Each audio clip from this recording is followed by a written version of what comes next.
How's it going, guys? UOttawaScotty coming at you here. Today's going to be a fun video. It's probably going to be the last video in this video series about this Fostex A-8 and 350 mixer here that we've been working on for the past couple days. The last video I left you guys feeling pretty bewildered and confused, not knowing what was going on. There was all kinds of weird problems that I was having. I wasn't sure if it was me or the equipment. Turns out it was, of course, me, not the equipment. So that's I kind of thought that that's what was going on, but confirmed that was indeed what was happening. Now that I've had some time to mess around with this stuff, I've learned a lot. What I decided to do is separate the two pieces from each other, because honestly, I've got a board here that I'm not familiar with. I really have no idea what was going on with the routing and so forth. And I've got a tape machine here that I've never used a tape machine before, so there's that as well. So I had two pieces of gear from 1981, which is before I was even born, not knowing if there's problems or, you know, like the fact this stuff actually even, so I just decided to separate the two elements to isolate some of the stuff, which was a great idea. Finally got to a situation now where I'm pretty sure I know what's going on. The thing I've done since the last time I saw you guys was do a lot of research on the internet about this particular setup, and I found out a lot of really cool stuff about this setup just by looking at ads, magazine ads from the time period where this was, and it'll kind of put into context of what we're dealing with here. I should say, after doing that research, I appreciate this setup much more, because not really realizing how old this stuff is. It's from 1981, and that's before I was even born. This thing's 43 years old. For a tape machine, I'm pretty surprised that this thing's even still working as good as it does. Now, not all of it works. There are two problems with this tape machine, and that's something that we'll deal with in this video. We're probably going to take it apart. We're going to listen to this thing. I've made some recordings on it, so we'll listen how it sounds. One known issue that I've discovered with this machine, which we may or may not be able to fix this evening by taking it apart and sort of getting in there and seeing what we can find. The one known issue that I have found out is that everything works on this thing except for track 1 and 3. Track 1 and 3 do not record. So we've got 6 out of 8 tracks working here. I don't know why that would be, but we'll get into it. Let's have a listen.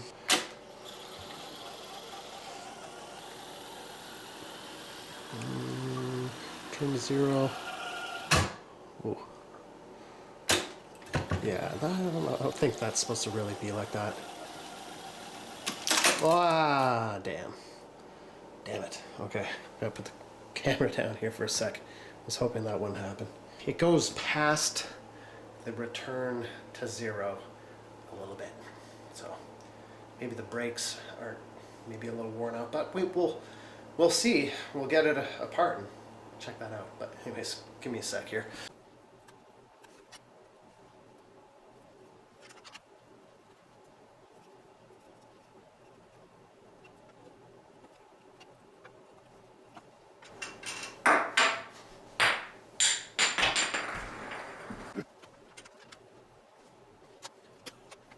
We'll have a listen, and I'll show you that's recording on all channels except for 1 and 3. So we'll do, right now I've got the output coming into the board here on channel 3 and 4, and we're just listening via the headphone output with my computer speakers. So let's give a listen here.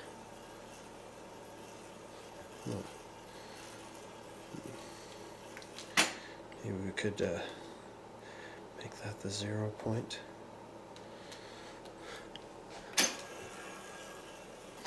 So you can see that there's all kind. I just recorded all kinds of stuff on there, but you see everything's got music on it except for track 1 and 3, which honestly I could live with. But anyways, let's have a listen. What's going on here? So right now we're actually listening to the the actual tape recorder.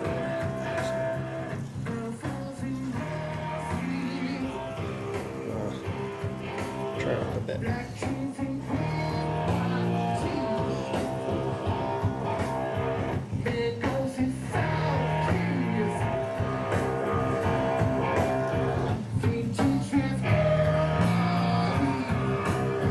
Let's see here.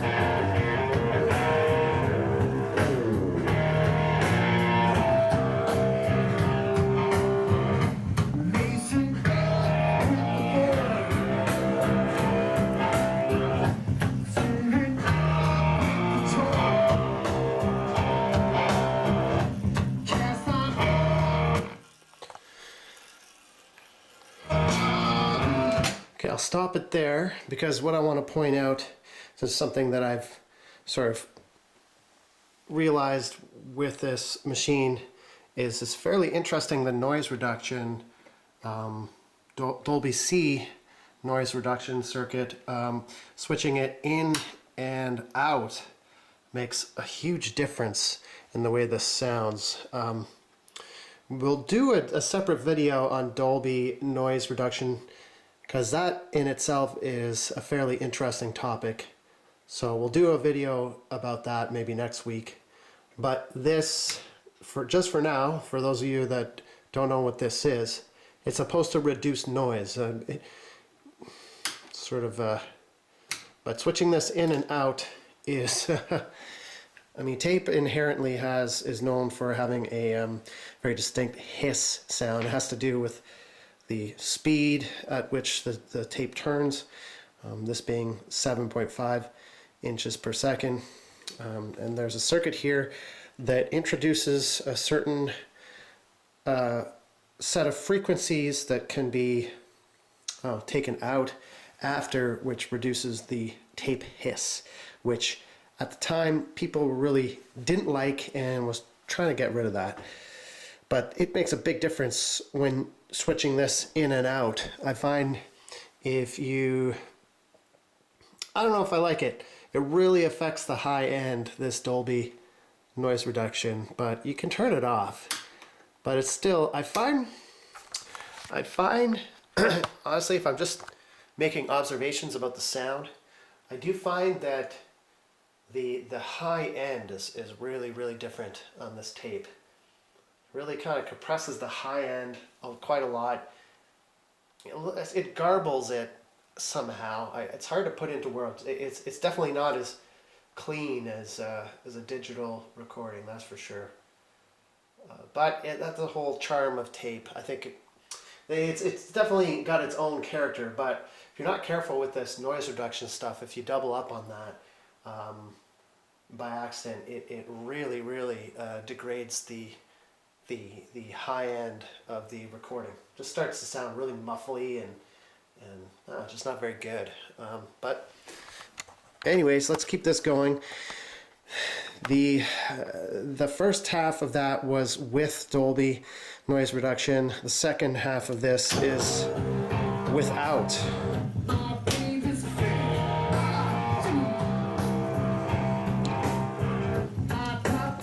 I'll just stop it briefly because the Dolby noise reduction actually can be switched in and out on the playback as well. So if you're not careful, if you record it, you can, yeah, it's weird. But anyways, this is without Dolby noise reduction. You can definitely, I'll switch it in and out, and you can hear the clear difference in the high end.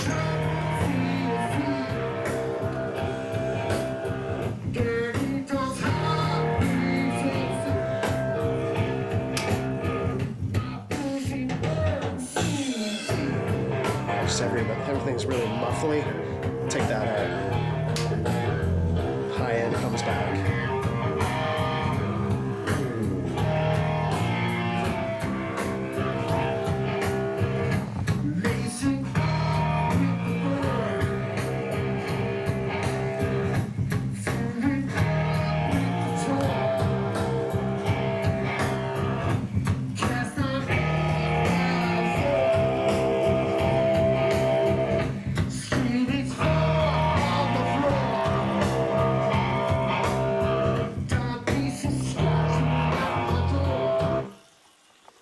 that's about all recorded of that song. Let's rewind this.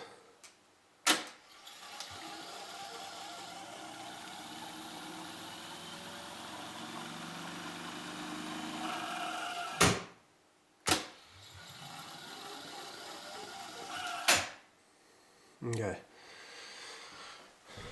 Those of you, just for curiosity's sake, those of you that are interested and like that tune, that's one of my own tunes. Those of you that have been watching my channel for a while will know that that's me. That song's called "These Are the Things I Like," and all of my music is available for free off my website, www.UOttawaScotty.com. And the reason why I'm using that here is just to avoid copyright. Since I'm the copyright holder, I can use this music and not be flagged. So that's the only reason why we're using it here. I'd actually much prefer to use something different, but anyways, that's the way it is. So a couple interesting observations there. I am not sure what to think about the sound of this thing. It's definitely different. I would say that it's not as clear. What I've read on the internet is this was well, we should do a little, let's go to before we open this up and try and fix these two channels, let's go to the internet and get a bit of a feel for what exactly it is that we're dealing with here. Zoe being lazy. You're a lazy girl. You are a lazy girl. You're so lazy. You're such a lazy girl. She's just waiting for her dinner, as usual. All right, let's have a look at what I found on the computer, because I think that this will put a lot of things into perspective. First of all,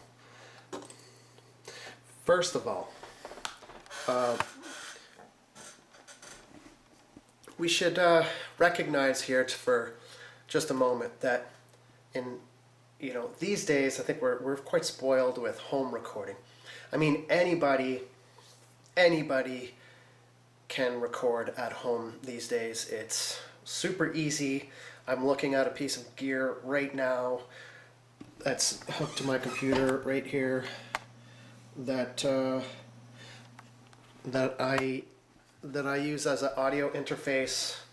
Honestly, I think I got that thing for free. I got two of those. One of them I paid $50 for. One of them I got for free because it's obsolete now. But I mean, it's just a small example. There's a nice audio interface. Go straight into your computer. All that stuff is so accessible these days. Anybody can record at home, and just anybody can do music at home and do good music at home and have it sound really good. Now that was not the case all the way up until about the year 2000. Just really was not like that, especially in the 80s. In the 80s, the only format we had was tape. Really, if you wanted to record a demo or record your band or something, you had to go to a studio. I mean, studio equipment was expensive, really expensive back then. Yet you're dealing with tape, so you sort of had to be like a bit of an expert with that kind of thing. So it really wasn't accessible at all to your average just indie band or whatever. So now that we kind of have a feel for what was happening at the time in 1981, we'll have a look at some of these ads that I found. What I've discovered is that this actual machine, this Fostex A-8, was actually the first machine in the world to record 8 tracks using the 1/4-inch tape format. Up until that time, it was 8 tracks was really only reserved for a half-inch tape, which was much more expensive, and the machines were more expensive, really only available in studios. Let's make no mistake about it.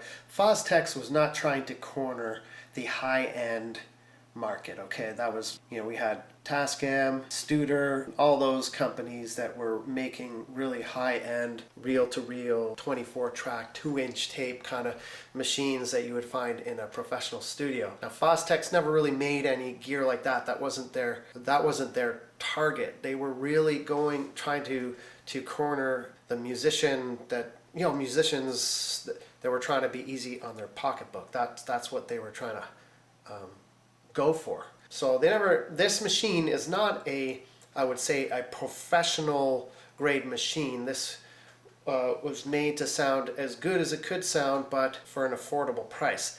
Now, what was considered an affordable price in 1981 is still astronomical in today's money. Like, I actually can't believe how much money this thing cost in 1981, but we're going to see right here. And we're going to read some stuff and see what the situation is here. First ad that I found here is on eBay. This is, I think, one of 3 ads. Let's try to get a feel for this. We broke the rules to give you your first big break. And here we can see my exact setup. We've got the Tascam Model 350 with the 30-60 meter bridge, and this is the original A8, not the A8 LR. A 1/4 inch 8-track system, first in the world. I'm not sure if this is in Canadian dollars or American dollars, either or. It doesn't really make a difference. $3,635. Let's just go out on a limb and say that's in Canadian dollars, because if that's American, that's insane. Bank of Canada website here has an inflation calculator.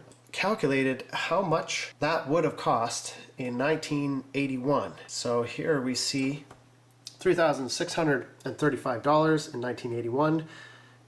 In 2024 dollars, $11,312.01. That is crazy. That's crazy. So even though this was sold as a consumer grade recording setup, I mean, you still had to have quite a lot of money to invest in this. And if you had this setup in 1981, you were the coolest kid on the block. Like, you could definitely start a business recording bands with this setup in 1981. I mean, that's still a mind-blowing amount of money, and that's in Canadian dollars. That would have been more if that's in American. I'm just assuming it's Canadian because it just hurts my brain how much that is. So now you could kind of get a feel for what was happening at the time. Some of the higher end tape machines at the time were, you know, I don't even want to know, but I don't even want to know how much that would cost. But this was a deal. This was a deal back in 1981, if you can believe it. I managed to find another ad. This ad. Remember Guitar Player magazine and Guitar World, Electronics and Music Maker? There was all these great magazines in the 80s and 90s, which have since long gone. Here's the heads that we cleaned the other day. From the garage to the Grammys, Fostex A-8 recording machine. When 4-track just is enough anymore, the A8 LR is everything you need. 8-track recording and not a penny more. Uncompromised performance. 8-track simultaneous record, reproduce, blah, blah, blah, Dolby C. We'll talk about some of these specs in a second. More flexibility. The A8 is small, compact, portable. Take it with you on remotes or wherever the music is. It's easy to understand and easy to use. Punch in, punch out with a remote control. Best to buy, $2,500 is the suggested retail price. And if you don't need to record on 8 tracks in one pass, save more than $500 and go for the A8 original 1/4 inch 8-track. A 1/4 inch tape is a whole lot easier on your wallet. Besides, 1/2 inch tape is for 16 tracks. Yeah, first machine to have 8 tracks on 1/4 inch tape. With that many tracks on 1/4 inch tape, essentially, from what I've read, in order to fit 8 tracks on a 1/4 inch tape, the track width has to be roughly the same as the 4-track on an 1/8 inch tape, which is the the width of a standard cassette tape. So these are very small little tracks. So that can degrade the sound with something called crosstalk. You can imagine that if you're recording on something so skinny, such a skinny part of the tape, that maybe perhaps what you're recording on that little skinny portion of tape can maybe somehow be recorded a little bit into the next track. So that's what the crosstalk situation is. There was some specs here: 8 tracks simultaneous record, reproduce with negative 55 dB adjacent channel crosstalk. I don't know what negative 55 dB actually means. That means really very little to me. I don't really understand. Now, the other thing that was sort of revolutionary for this tape recorder is the Dolby C noise reduction was included in the unit, which is not something that is typically done. The Dolby noise reduction is usually an outboard piece of gear that would be patched in. That's something we'll go over in another video, because the whole Dolby noise reduction situation is kind of interesting in itself. That's the situation we got here. It's pretty incredible. So this is an ad from 1983. So perhaps by the time 1983 came around, maybe the price had dropped, but $2,500 for the LR version still translates to $7,779.92 in 2024 money. So still, you needed to have some money to get into this. It boggles my mind to think that the equipment that I have in my kitchen here cost that much in the 80s. It really is okay, but it's not that good. It's really not that good. It's a little janky. Now, I'm not sure if that's because it is 43 years old. I mean, we can't be too hard on it.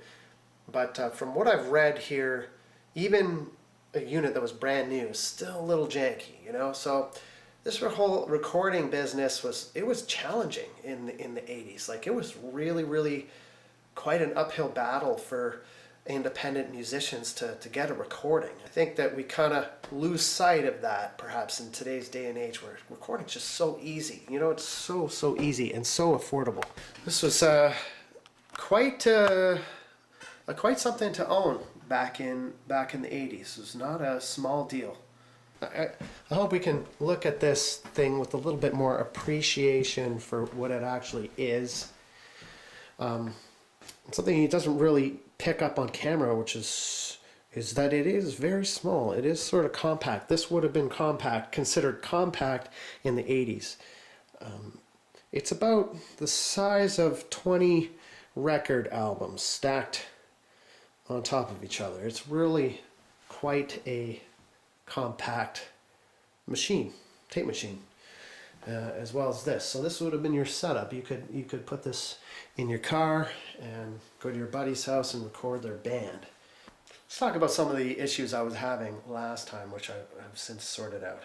So one thing I didn't realize is that with a tape recorder like this, you can actually get feedback if you don't know what you're doing. So I'll demonstrate that right now. We've got something going into here, and it's going out of the mixer into the recorder, and is going out.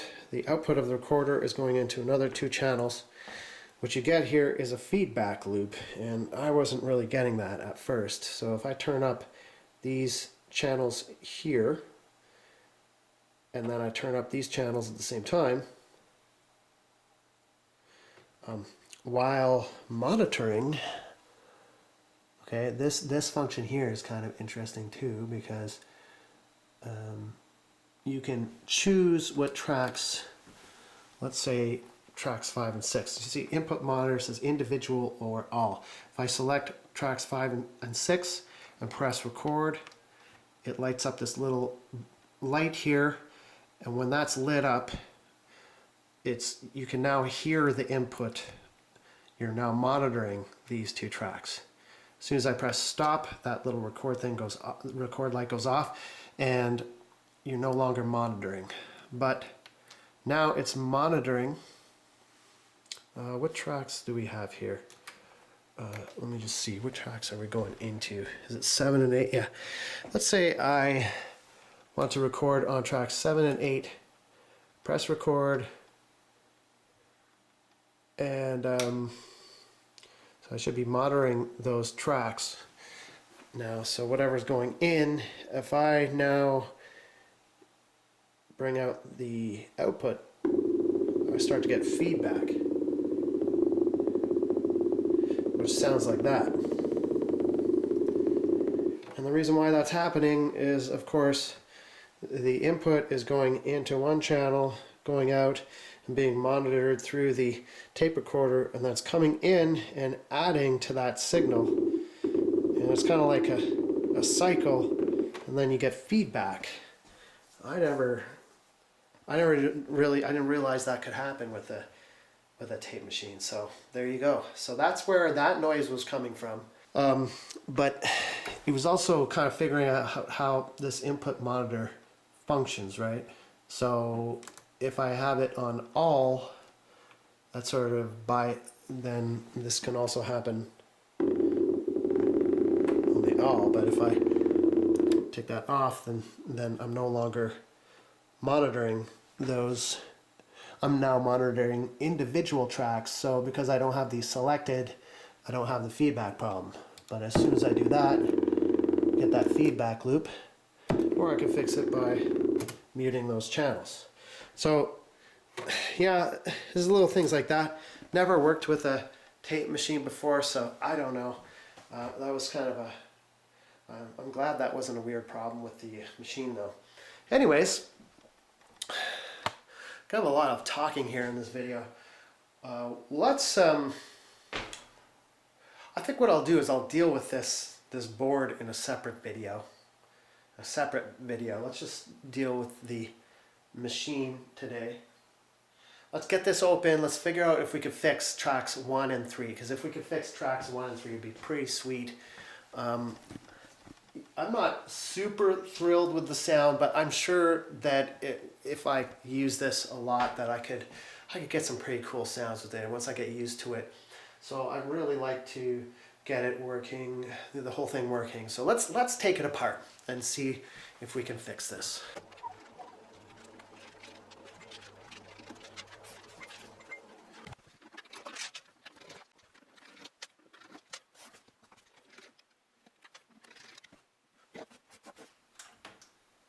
Just had the idea that maybe we should take the reels off before we take this apart. I just didn't think of that. Let's do that.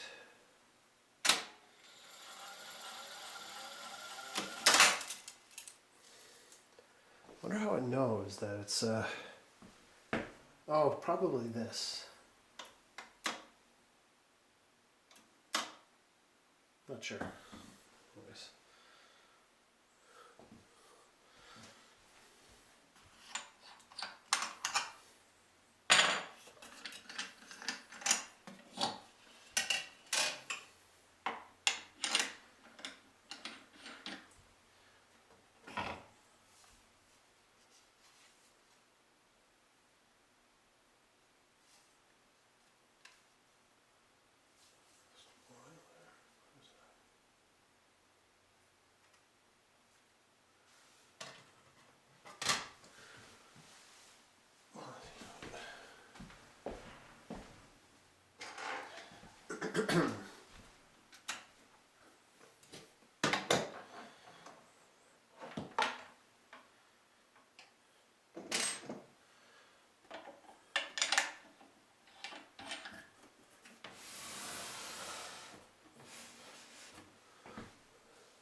Screws on the bottom too, right? So.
Alright, we're inside this thing.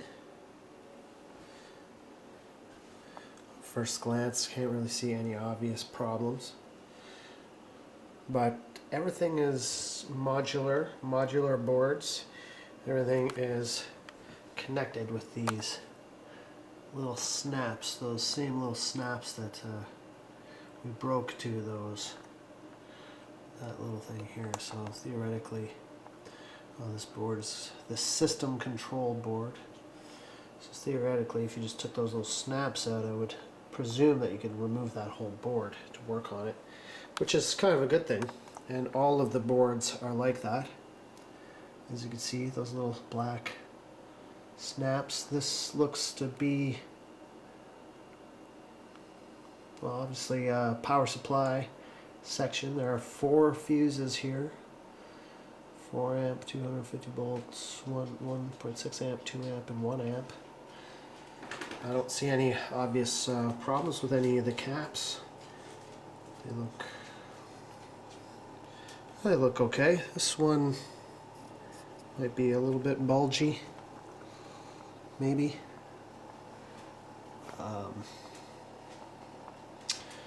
You can see the motors in here. Small little motors. Consumer grade machine. The front, what I'd like to do is get the front off. I got the front off, and I think what we have to do is take these off. And then there are 4 screws, one here, here, and there's a little notch here to get in that screw back there, and another notch here, and I think that front plate should come right off.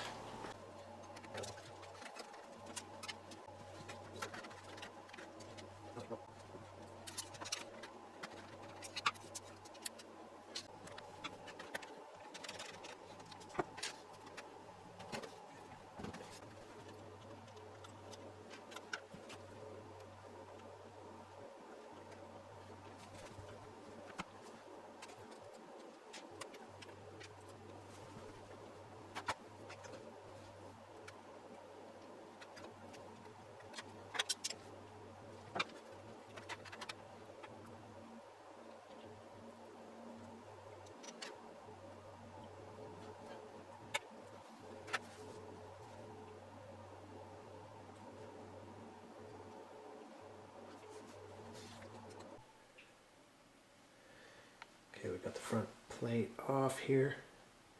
Everything looks good. Kind of see how things work in here now. There's a brake here. There's a brake band that goes around here that's actuated by this, which is on both sides, which seems to be actuated by this solenoid here, which you can see is actually adjustable here. So that's kind of interesting. Things look to be in decent shape. I don't see any unusual wear. Got another solenoid here oh, well, it looks like this engages the brake for these 2 motors. I'm not sure what this does then. Here is the pinch roller. The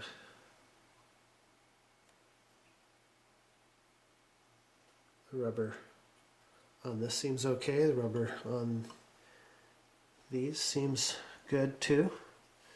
Maybe was replaced at one point. But no, all the pulleys and belts and stuff look pretty good as far as I could see.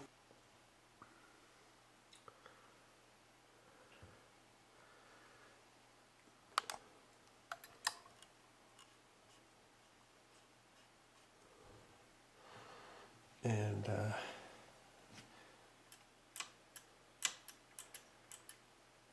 let's see, this little bumper here.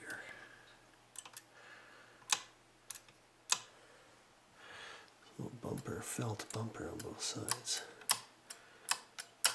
I can clean this up. It's a little dusty in here. What I'm going to do is take off this strip here to see if there's any issues with the connections to the heads. That might be where our issue is.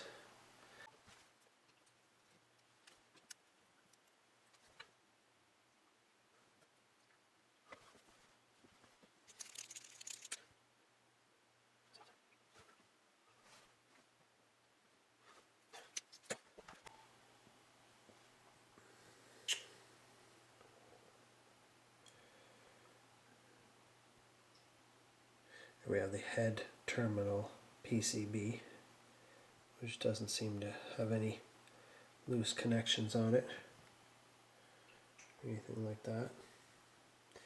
I don't think I want to get into that right now.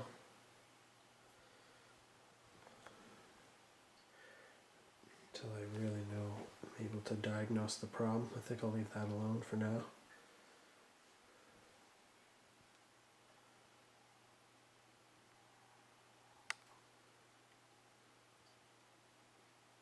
Pretty dusty. I'll try and dust it off a bit.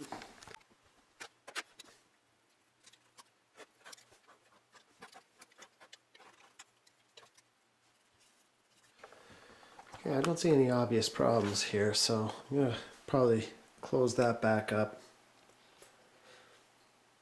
Yeah, everything looks good to me here.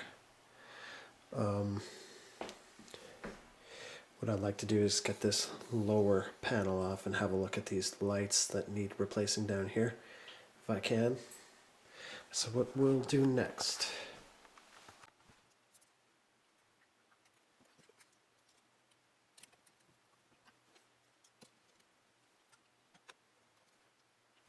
Adjusting this big flywheel on the pinch roller. Everything looks more or less good though.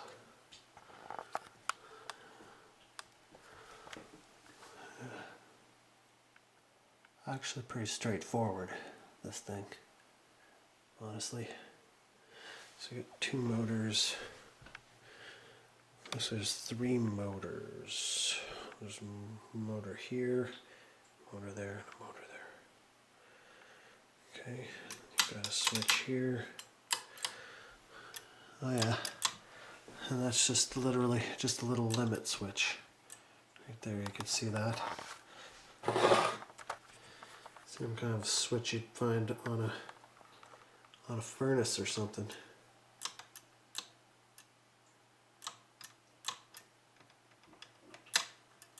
Yep. Same thing on the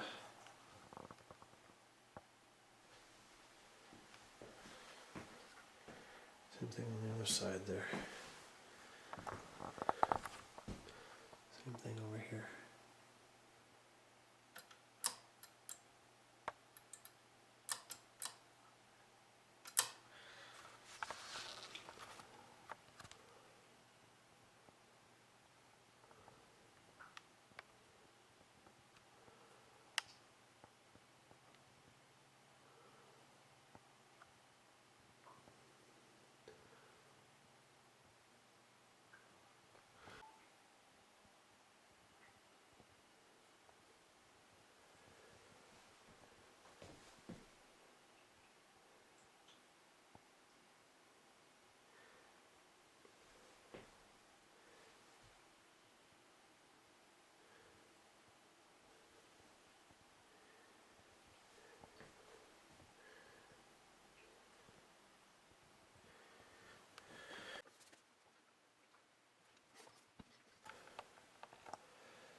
Okay, here is what we were trying to get to the other day. It's kind of good that we have this off now, so we can get at those little snaps, the ones that we broke here on this side, and can punch these out. This one right here we broke.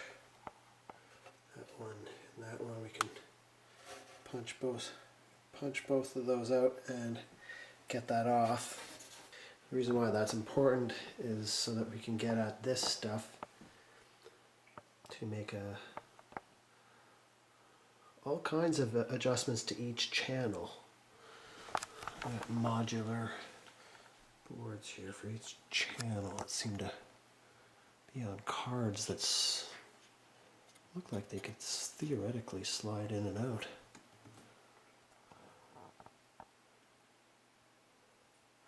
Not sure what all the adjustments are, and I'm not going to touch any of this for now until I understand what's going on here. Probably be for a future video.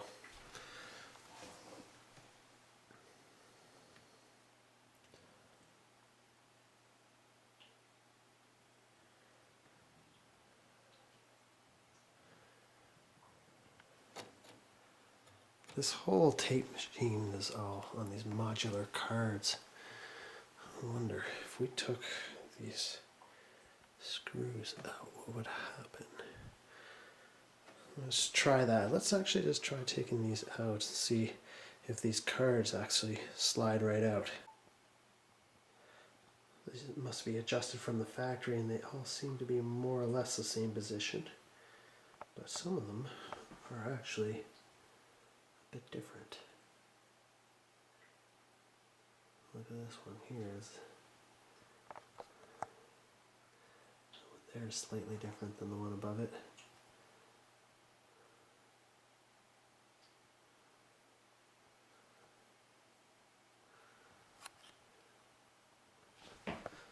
There are some small differences. Like this one here. That one. Pretty different position from the rest.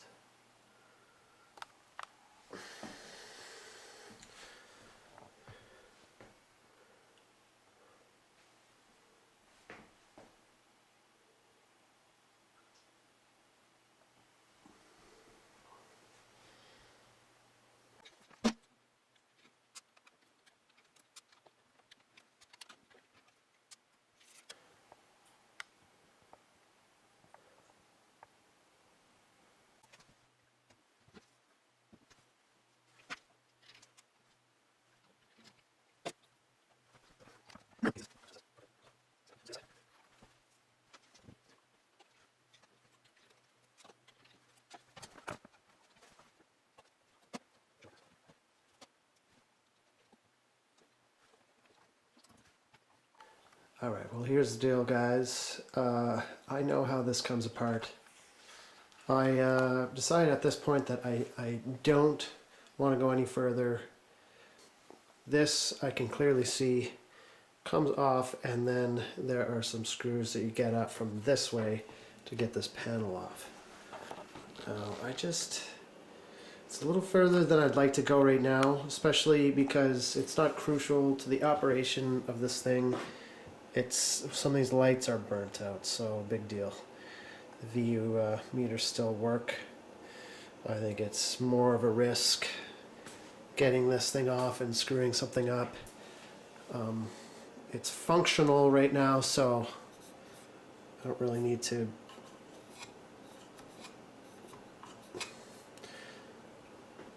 if at some point I want to take another crack at it, then maybe I will. I don't see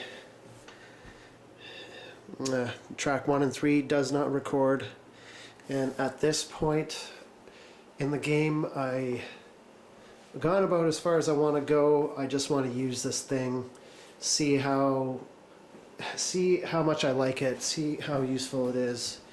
I've got 6 available tracks to record on. It's good enough for me.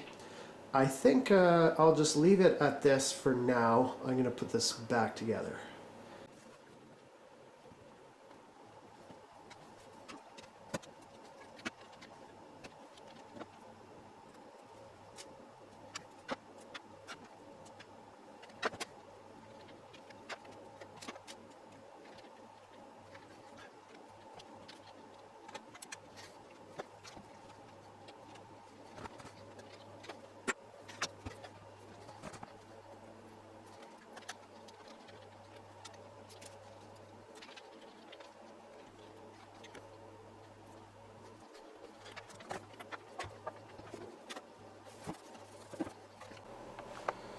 I've got this bottom cover off. Now we can see what these adjustments are. Meter calibration, reproduction calibration 1, recording calibration, reproduction EQ, recording level, recording EQ, bias level. So I don't know, maybe there's something to do with one of these little pots in here, little adjustments that's making this not work for track 1, 3. I doubt it, but it's a possibility.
Okay guys, this is how this machine is going to remain.